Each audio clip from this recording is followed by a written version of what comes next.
Hello and welcome to the Otaku Network podcast. My name is Steve. And I'm David. And we are here for week 11 of the 2025 spring anime season. This week in Kowloon generic romance, we finally learn Miyuki's henchman's name we've been calling Weasel. Oh yeah, Yulong. Yeah, his name is Yulong. So we see a bit of a flashback where Miyuki is talking about the steps he has to take in order to convince Hebinuma the Elder that he's committed to being his heir. The catalyst for Miyuki becoming Hebinuma's heir is in exchange to try to save his mother who is dying of some unspecified thing, but everything is in vain, and apparently it feels like he got tricked, which might explain his focus on vengeance against his adopted father. Yao Mei has tracked down Gwen, and she is talking with him about all of the memories that came flooding back to her at the end of the previous episode. So apparently she had mostly forgotten what she had learned in her little day trip to Hong Kong proper. But it all came back, and so she is discussing it with Gwen, who drops a couple of bombs pretty much on her and the viewer in regards to some of the secrets behind generic Terra and what's up with the generic version of Kowloon. He frames it that it boils down to this is all Hajime's doing. Or more specifically, Hajime's desire. But the thing that nobody can figure out is why the version of Reiko that exists within generic Kowloon is not the Reiko that Hajime was engaged to.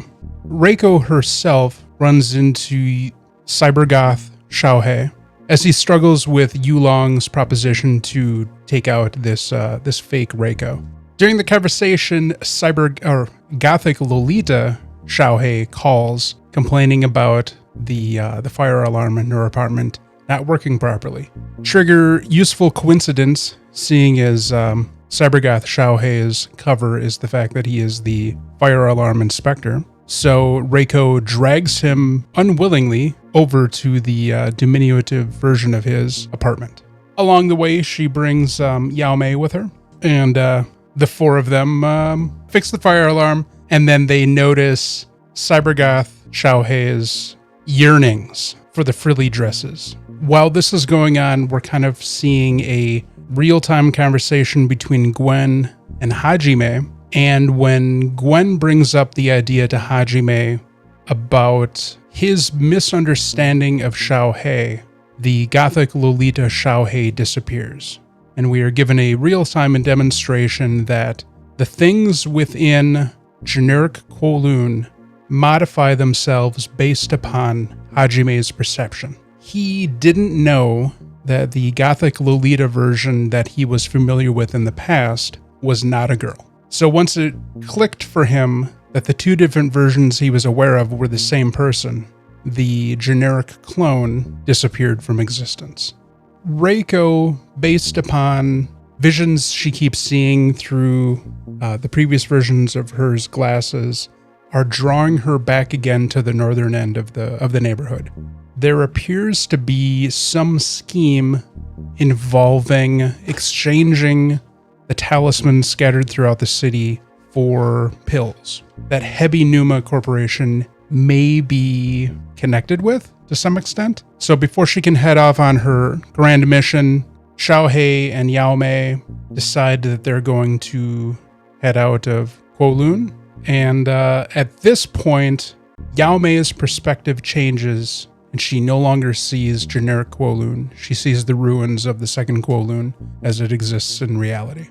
So we're kind of left in the episode with this mystery of what Hebinuma Pharmaceuticals' involvement with the destruction of Kowloon is truly all about and what they were trying to hide. And then we have this talisman drug exchange thing that they may be related to, which is also probably related to how the original version of Reiko expired. It was a wild episode. There was some truth bombs dropped on us in this episode.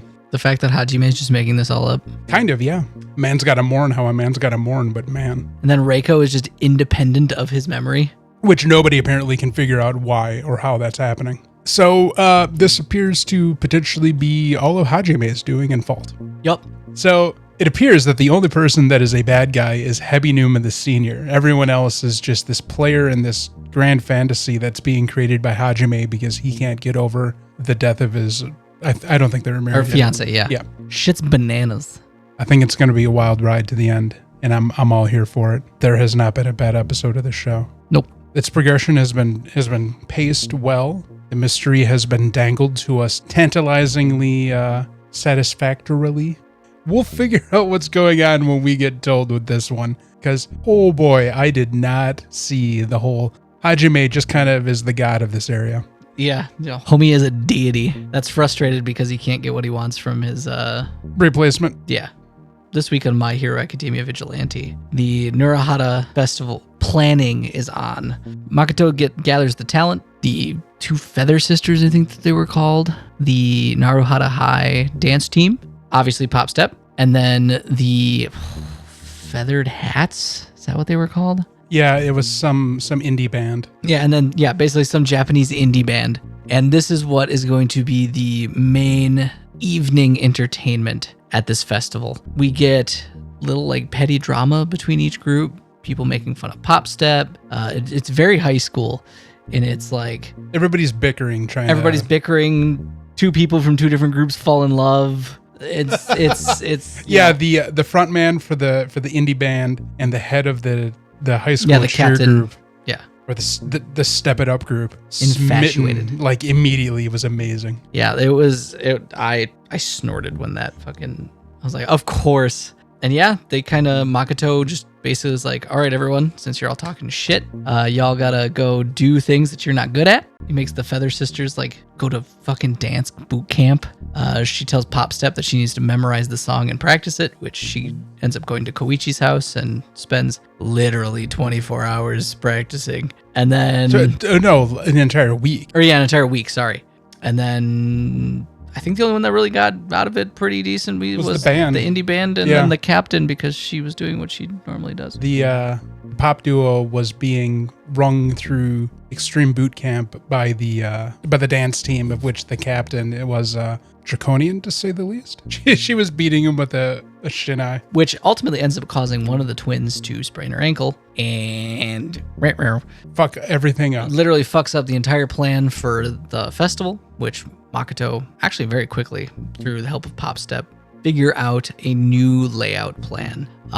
Instead of Pop Step being the centerpiece and the two twins being the backup bitches, hansing prancing around, the one with the sprained ankle will be the one in the center, not moving as she can't move. And basically they save... We did it, Patrick. We saved the city. Meanwhile, CC was going around every time he saves the day, basically becomes a flying billboard, letting everybody know about the Naruhata Festival, and because of this, becomes fucking packed. But not all is good and happy in the limelight. We finally figure out what happened to Pop Step's weird slithery eel fan. He was held hostage and probably force-fed a lot of drugs. Like a lot of drugs. She unleashes him as she thinks it'll be funny. And while the Naruhata Festival is going on, everybody realizes that a bunch of pro heroes are there to basically keep the peace, as Naruhata has not been safe. So they have these pro heroes going around just so that there's this level of security. The two that are currently there are Miss Midnight and Present Mike, and they're basically kind of just comedic relief. And the transition to Aizawa walking in, basically praying for something to make it so he didn't have to go to this festival, which I laughed so hard. He's like, was somebody listening to me? Eraser fights Eel Boy, ties him up, secures him down. He realizes that his form isn't based on his quirk, and fucks everything up because Eel Boy electrocutes the entire power grid. And then we get an epic fight between Killer Bee and fucking Knuckle Duster. Holy shit. Yeah, that fight was pretty good. This episode seemed jam fucking packed. Yeah, we've got the first half where it's the whole team building exercises for all of the disparate participants in the celebration. And then the second half is Killer Bee is enacting plans to disrupt the event. Bookended with Knuckle Duster no longer shirking his parental duties. And showing up with a motherfucking taser. a car battery powered taser. Hell yeah. That fight was fun. The fight was really good. It was well choreographed. Also, that ending with the animation of Knuckle Duster, I was like, Yes. fuck. I think in our speculation about Killer Bee last week, we were right on both cases. It seems like she's being controlled. Yeah, by the bees. I think she's a bodysuit. I think she is too. I think Killer Bee is not her. I think it's a bee that's It might be somebody else though, honestly. maybe. I don't know. It might be like a remote control thing. Maybe. It's the wife. That's a spicy take. I don't know if we're gonna get answers this season because I think it ends next week. That would be no. I think it does go for 13 episodes. I don't know. Yeah, they we'll see. kind of made a comment in the rehash. We'll find out when we find out. Fair. It would be a nice turn if it was really the hospitalized mother that was puppeteering everything and causing all this mayhem, using her daughter against her will to perform this increasing level of evil. It's getting intense. Yeah, it's so good. It's so The good. show has just decided to take its plot and just go, you ready for this, bitches? That fight between Knuckle Duster and his daughter was so well choreographed, which highlights my disappointment in this week's episode of Lazarus. And it also doesn't help that My Hero Academia was the last one I watched this week.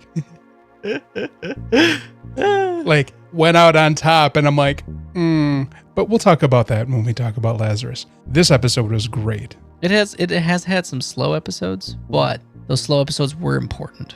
I don't feel that this show wasted my time at any point. I'm not saying slow in the sense of like wasting time. It was just not as Jam-packed? adrenaline pumping. Because some of the episodes only had like one plot line. Yeah, and it was kind of slow. Where the beginning part and the last ones we've seen have been like, how many plot points can we fit into one episode? Join us this week on My Hero Academia Vigilante and Kowloon Generic Romance. Jesus fucking Christ. Well, that's just all about how many ways can we twist this mystery. So this week on Lazarus, we get the fallout of Ghost detonating a grenade on the freeway. They chop down the last 10-ish minutes of last week's episode. And then the game is afoot as Ghost is trying to kill Axel. And that's a majority of the episode for that plot line. It's literally just back and forth combat, switching from gun to They're using whatever weapons they available. can find. And That machete hit to the leg. should have crippled him. That was also really gross. Also, the harpoon to Axel's chest. Spoilers. Yeah, so basically that fight. I'm gonna just wrap up plot lines because it's There we go. easier that Instead way. of like bouncing back and forth, because they do kind of intersperse throughout the length of the episode. The fight for a majority of the episode is what the episode was about. Just lots of combat. Axel is basically being a smartass, trying to figure out why he's trying to kill him, and then it basically culminates in Axel taking a harpoon to the chest. Or something. Somewhere in his torso. He gets speared somewhere in the torso. It's hard to tell. It looks like it's his chest, but we can't be 100%. And then Chris, who was dispatched by Hirsch to go save Axel, shows up, guns a-blazing, and basically scares him off with She can't bullets. aim. She cannot. No, she's not Doug. She's not Doug at all. Speaking of, Doug and Elena land in Islamabad and are immediately being chased. I'm pretty sure they're trying to prevent people from finding Skinner so that they can hashtag reset Something. the world. I don't know. Who knows? Hashtag New World Order. Doug sacrifices himself to get the tail off. Yep. He gets hit by a car pretty hard too. Yeah. I was surprised when he stood up, and then when he fell over, I'm like, oh, all right, yeah, Yeah, there it is. checks out. Adrenaline's a hell of a drug. This is true. More excellent marksmanship on Doug's part, by the way. With a revolver too, taking out that tire. I don't understand why the tire started on fire. Doug does this so that Elena can yeet yeskeet to go find Popcorn Wizard, which, to wrap up this storyline, she does. Thank God we barely heard her talk.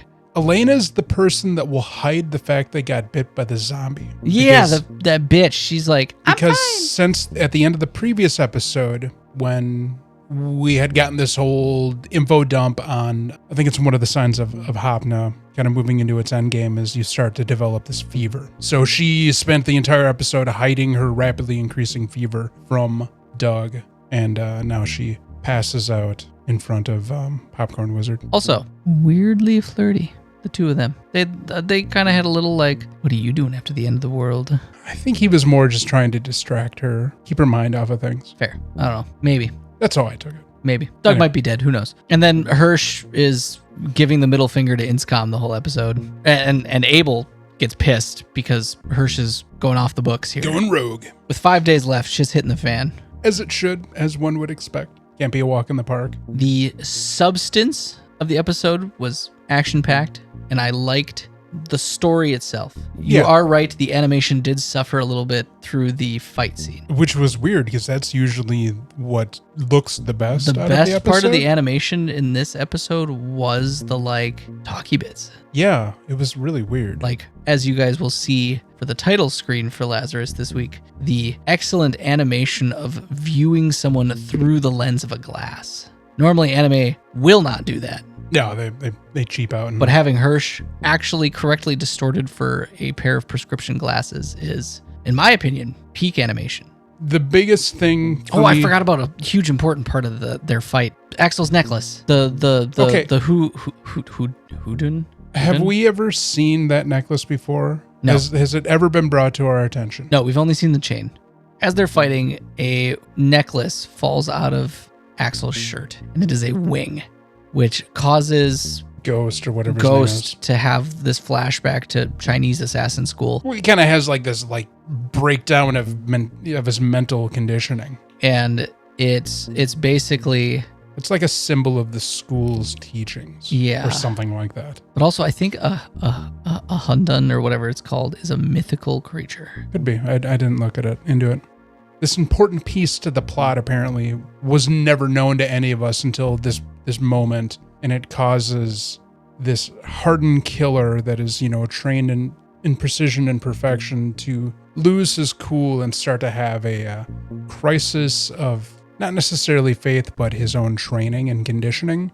And we start to see stylistic flashes to his history of being trained into a relentless murder of human beings at this clandestine school, whatever it is, alluding to us that perhaps Axel is also a alum of this institution. Yeah, I don't know. That seemed way too convenient for its own good. So the Hundun is a being of primordial chaos, known for its 6 feet, 4 wings, and featureless face. Translated as muddled confusion, his lack of eyes, nose, and mouth serve to highlight the directionless confusion of the chaos that he personifies. So yeah, apparently Axel personifies chaos. Yeah, Axel does personify chaos with his unpredictable movements throughout space and time. Yerp. It is not without precedent that Axel would die at the end of the series. You could see it. Just dies without any answers. We'll see how Lazarus wraps up this tale so far. I'm not, I don't know. I think your theory of Inscom, of the army essentially, having control of Skinner is a pretty good theory, a very plausible theory. Then I think it's just a matter of what exactly are they hiding. The drug testing thing is relatively inconsequential.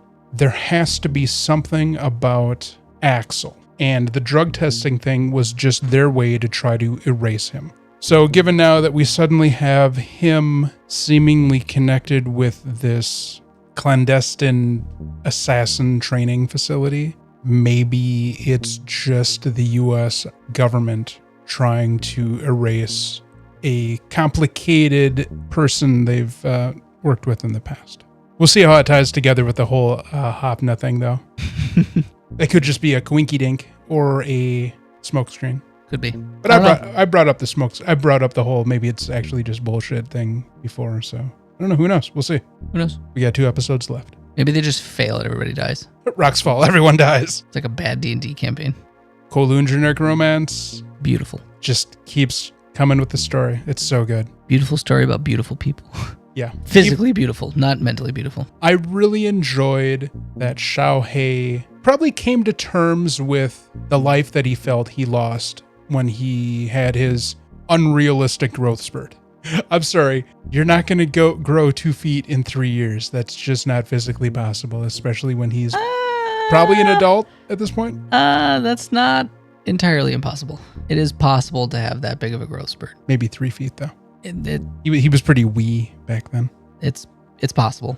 I'm not gonna sugarcoat it. It's possible. All right. Human genetics is fucking weird sometimes. I did like his story though, and Also, boy howdy did we miss with him being trans. meh. You know, in this show, anything is. It's not. is It's possible. never accurate. No. You're never able to accurately guess what the fuck's going on. I'm pretty sure it's done intentionally, and I appreciate the quality of how it's done. I just like that it was. Yeah, Kudo doesn't know what the fuck gender Xiaowei is. Well, you know, they presented as a girl the entire time they knew him. Yeah. Which are we gonna find out how Hajime knew all of these riffraff back then? Like, what kind of shady shit was he up to? Because they all seem really shady. Like, he knew all of them previously. Like, are you talking about Yulong? Yeah, he knew all of them. They know him. He's a criminal mastermind. Maybe he was transferred to Kowloon from Japan to work for this real estate company as a cover for some other shady shit. I have no idea. My Hero Academia Vigilante. Awesome. Action-packed. The back half of it was. The first half was... Important. It was a rote division and then forced erasure of the division, but I think it was done well and it was done quickly. Also, Koichi is a dense motherfucker. To be fair though, the 2 times that he inadvertently cock-blocked the one dude trying to like get with the girl, dude should have just nutted up and fucking not set himself up with these timelines of when he wanted to talk to the girl. Fair, but for fuck's sake, Koichi. Yeah, Koichi needs to learn how to read the room. God. Just every time he's like, hey, do you guys want to see my foot in my mouth? And everybody's like, no, Koichi, that's okay. And then he, guess what? Rams his foot in his fucking mouth. Dude. And then Lazarus. It was aight. It was all right. We don't have to go any more detail. It was just really out of character for the show itself that the fight scenes were not as well done as they have been in the past. But it did have some peak animation in it. Yeah, there were some moments where it was pretty good. I mean, name another anime where you get accurate glass representation. That whole interaction between Hirsch and the spook was pretty good. As they were doing a dick-sized contest in the conference room at the Pentagon. Yeah. Oh. You know what I do hate, though? What do you hate? When sometimes they will animate glasses, but they do that thing where they think all glass causes things to invert. Oh, sure. And they do it with glasses, too, and glasses don't do that because of the way they're designed. Yeah. You Chernobyl motherfuckers. Anything else? No. All right. I'm satisfied. Well, thanks for listening. We got 2 weeks left, and then these stories are pretty much wrapped up. And then we got summer. Don't forget our podcast episodes that come out on Wednesdays, Anime Plus, where we are discussing Shoshimin, How to Become Ordinary Season 2, which is also wrapping up its story for probably good, honestly. Other than that, don't forget to like and subscribe. Follow us on our socials listed below, and come join our Discord channel. Until next time, thanks for listening. Deuces.